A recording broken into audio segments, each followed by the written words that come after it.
I've generated over $6 billion running digital ad campaigns for clients. And I can tell you many things as I've learned a lot during that path, but one of the most important is that most marketing does not fail because of bad creative or the wrong targeting. It fails because of the decisions that happen at the leadership level long before any campaign goes live. And if you don't know me, my name is Vince Nocerino. I've spent the past decade building, scaling, and leading a digital performance agency, and I've worked with brands ranging from your seed stage startup to the much larger, well-known companies like a Tinder, Netgear, Yeti, and many, many more. Today, I'm gonna break down 4 major mistakes that brands make when buying media and how you could avoid them in order to not waste your money on marketing. So let's get into it. The first thing I wanna jump into is something I see continually, and that is many brands are solving the wrong problem. And what I mean by that is that brands are using marketing to fix problems that marketing was never really designed to fix. They're spending money hoping it will essentially paper over something deeper in their business. And from my standpoint, marketing can't fix a weak offer, a lack of product market fit, broken pricing, or a broken process. In reality, marketing is not a defibrillator if the business is flatlining, and ads don't bring that back. They would just essentially burn your cash faster. So when I look at it, how do I know when marketing is not actually the problem? For me, when someone brings that kind of marketing issue up, I try to find and look for clear signals. A few examples I could call out. One that I hear often is traffic is strong, but conversions are low. That is not necessarily an ad problem. That is more like an issue with your offer, your pricing, or your page. What about leads are coming in, but sales says they're low quality? Frankly, that's more or less a sign of misalignment. I know most sales team will come and be very quick to blame marketing or the targeting that the marketing team is running, but more often than not, I find that to be more of a positioning or expectation mismatch as being bigger or kind of the bigger issue there. Or what if every channel stopped working at the same time? So that again is not typically gonna be on your specific platform. Rather, it's likely to do with the story that you're trying to tell, the offer, or even what's happening when you get someone to your website. When companies scale marketing on top of what I see as a broken foundation, the same things happen continually, right? Costs creep up over time, teams start chasing tactics instead of solving real problems, leadership then loses trust in marketing, and budgets get cut right when clarity is needed the most. So when thinking about it, scaling a broken funnel is like putting a Band-Aid on a bullet wound, right? When you're treating the symptom and not actually the problem. And for me, this is often where my job gets somewhat uncomfortable, because sometimes the right answer is not that we need better campaigns. Sometimes the right answer is we need to fix the foundation. So I tell clients this directly, but my job is not to spend your budget. My job is to protect your budget. So we could run as many ads as you want, but if we do not fix the 1, 2, 3 things in parallel, you're just buying a very expensive lesson. So if you're a CEO or CMO, there's many questions your marketing team should be able to answer, or frankly, you should be able to answer. A few of them that I'd call out is, why do customers choose you in one clear sentence? Who are you trying to acquire right now? Does your offer work without a discount? Do you know your true CAC or your payback period? And when and where does your conversion actually break? And if those answers don't exist, or your team can't answer them, you don't have a media problem, you don't have a channel problem, you likely have a clarity problem. And when you try to fix a clarity problem with campaigns, channels, or more spend, you end up doing exactly what most brands do.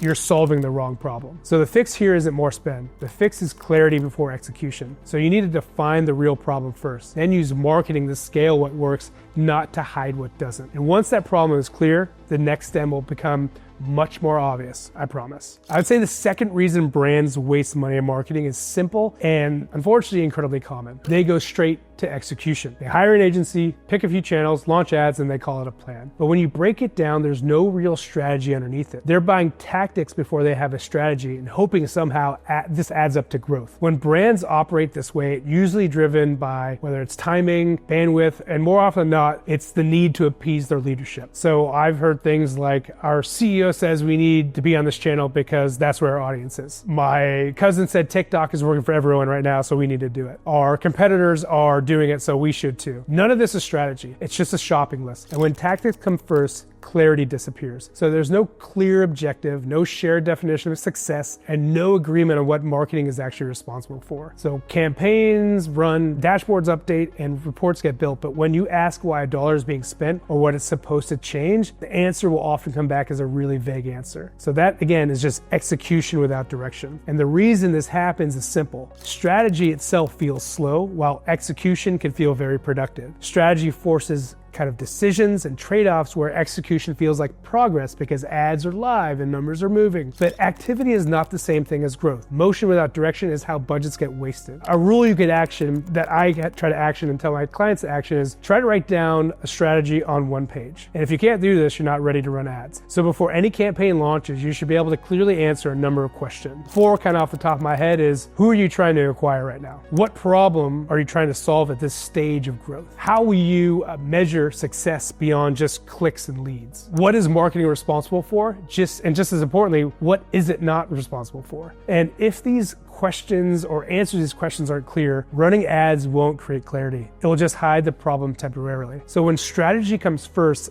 everything changes. Channel choices become intentional, creative has direction, testing has purpose, budget scale with confidence instead of just this kind of hope and a prayer. And really every dollar has a reason behind it. And with that, it brings us to kind of our third mistake that I see brands make. And this is where it starts to get somewhat uncomfortable, because the issue here isn't about platforms or tactics at all. It's about who's making the decisions. So jumping into the next section, the wrong people often are making the wrong marketing decisions or making, and frankly, the marketing decisions. So I don't know if you've ever noticed this, but everyone in an org or everyone at a company thinks they're the God's gift to marketing, right? Everyone has an opinion, the CEO, the board, the sales team, and sometimes even the CEO or the founder's spouse, right? So when the wrong people drive marketing decisions, money gets wasted very, very quickly. Decisions then start getting made based on kind of subjective or personal preference instead of performance. So if someone does not like the creative, someone doesn't read, or someone reads a post about a new channel, someone wants to try something different because results feel slow, none of this is grounded in data or strategy. And the issue is that it still overrides the plan. So when leadership gets too involved in the wrong way,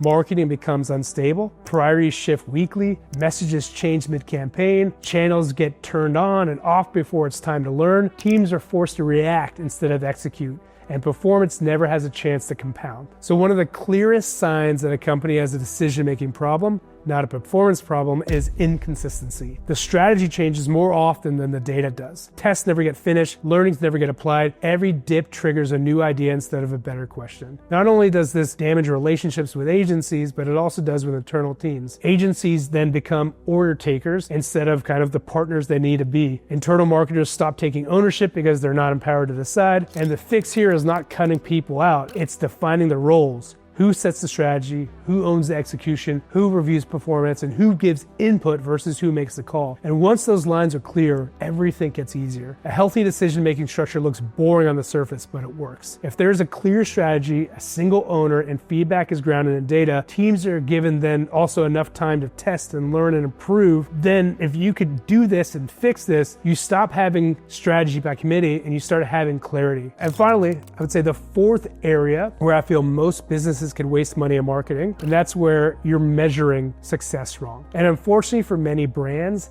this is somewhat of a silent killer. Brands often are thinking they're doing well because the dashboard looks good, but they're optimizing for metrics that have nothing to do with real business outcomes. By the time they realize it, months or even millions of dollars are already gone. So clicks, impressions, engagement rates, and platform reporting conversions often are not the goal, they're signals. And when signals become the target, performance breaks. So I've seen brands celebrate record low cost per lead while losing money on every customer they acquired. On paper, marketing may look incredible, but in reality, sales could not close, churn was high, and the unit economics did not work. They were winning because the dashboard said so, but in reality, they were losing business. So what actually tells you if marketing is working are more along the lines of business metrics: customer acquisition costs, payback period, conversion rate from lead to customer, revenue per customer, retention, margin. These are harder to track, but they're the numbers that really matter. And if you do not have a sophisticated attribution solution, in my opinion, just try not to overcomplicate it. Track what you spend,